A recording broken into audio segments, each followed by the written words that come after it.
രാജേഷ് രാഘവൻ എഴുതി ദിലീപേട്ടൻ പ്രൊഡ്യൂസ് ചെയ്ത് വിനീത് കുമാർ ഡയറക്ട് ചെയ്ത മൂവിയാണ് പവി കെയർടേക്കർ. വിനീത് കുമാർ ആരാന്ന് മനസ്സിലായില്ലേ? അതെ, മലയാളികളുടെ സ്വന്തം പൂച്ചക്കണ്ണൻ വിനീതേട്ടൻ. സ്റ്റോറിയിൽ ഒരു ഫ്രഷ്നെസ് ഉണ്ട്, നമ്മൾ തൃപ്തിപ്പെടുത്തുന്ന രീതിയിലുള്ള ഒരു നല്ല ക്ലൈമാക്സ് ആണ്.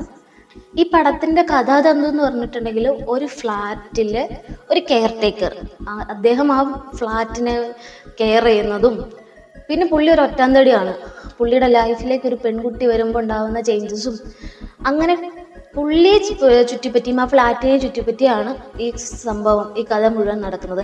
ഇതിലൊരു ഫൈറ്റ് സീൻ ഉണ്ട് കേട്ടോ, അതിന്റെ മേക്കിംഗ് നല്ല രസമായിട്ട് തോന്നി. പിന്നെ ഇടയ്ക്ക് വരുന്ന സോങ്സ്, ഒരു ഓണം സോങ് ഒക്കെ ഉണ്ട്, അതൊക്കെ നല്ല രസമുണ്ടായിരുന്നു. നായികമാരെല്ലാം കാണാനും എല്ലാവരും ഒന്നും വെച്ച് എന്ത് ഭംഗിയാണ് കണ്ടിരിക്കാൻ. അങ്ങനെ വലിയ ഭീകര പടമല്ല, പക്ഷേ കണ്ടാൽ നിങ്ങൾ ചിരിച്ച് സന്തോഷമായിട്ട് ഇറങ്ങി